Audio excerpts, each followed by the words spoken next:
Good evening to all. I am presenting the topic Rise of Global South and New World Order. Let's see what is Rise of Global South.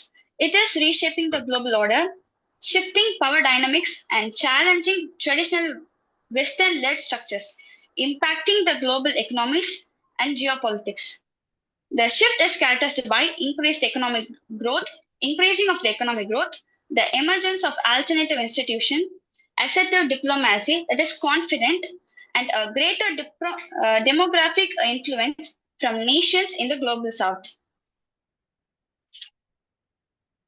Background of RGS. RGS means Rise of Global South. Post World War II, bipolar world led by USA and USSR. After the World War II, the RGS was led by the two big nations, that is USA and USSR. It is called as bipolar. After 1991, USSR dissolution, emergence of a unipolar world dominated by USA. After the 1991 USSR dissolution means that they are divided into 12 independent countries on 26 December and 1991. Then it is dominated by the big nation USA. It is a unipolar. Current transition, rapid change toward multipolarity driven by the global south. Now it has changed into a multipolarity. Branch line, a concept that divides the world into a richer north and a poorer south. The diagram defines into a two major colors. The yellow color defines as rich north and the orange defines as a poor south. They are divided into based on economic and development disparities. What is Global South? What is meant by Global South? Coined by political activist Carl Oglesby in 1969, gained momentum as per a term post 1991 Soviet breakup. After the breakup of Soviet, that is USSR, refers to various countries described by developing, less developed, or underdeveloped. They are referred into three categories: developing, less developed, and underdeveloped. Countries with high level of income inequality and lower life expectancy. That is, there are less inequality and lower life, harsher living conditions growing in Africa, Asia, and Latin America.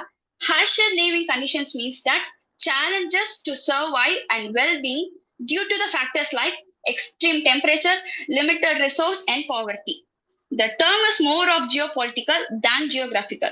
Its usage reflects mix of political, geopolitical, and economic commonalities between nations. Not all countries are southern countries. In fact, Australia is not a part. India and China, two of the largest, are both north of equator. In the diagram, not all countries are divided into southern countries. The three countries only divided into southern countries, that is South Latin America, that is South America, Latin Africa, and Asia. Not full part of Asia, half part of the Asia. Evolving of Global South. Global South represents 85% of the world population and nearly 39% of the global GDP. It represents divided into two categories: world population of 85% and global GDP of nearly 39%. GDP means gross domestic product. Youthful and rapidly growing populations, particularly in African nations, coupled with rapidly expanding economies. By 2030, three of the four largest economies in the world will be in the global south, led by China, India, and Indonesia. Out of four largest countries, three countries, that is China, India, and Indonesia, now developing, but by 2030 they are become as developed countries and challenge the USA, and they are dominate the whole world and bring out the power. Significantly altered balance of power and influence in the near future. The global south is a formidable force, represents 85% of the world populations and contribute nearly 39% of the global GDP.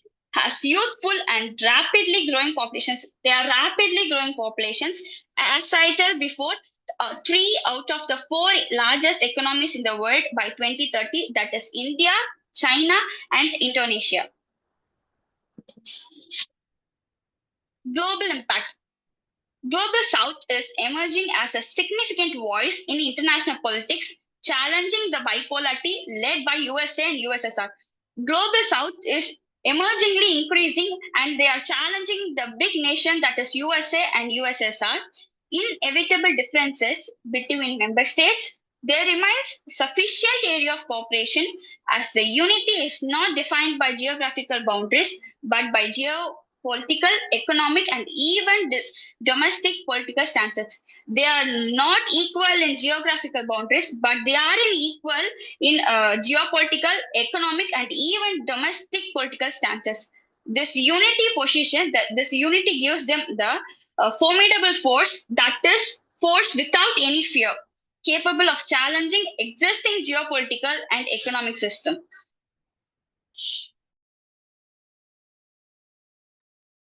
The last slide, significance for India. India positions itself as voice of the global south, advocating reforms to make international institutions more representative, advocating to support international institutions more representative, leveraging partnership to advance economic interest, climate justice, and development cooperation. Leveraging partnership means that to open economic interest, climate justice, and development cooperation. And at last, thank you everyone for listening my presentation patiently.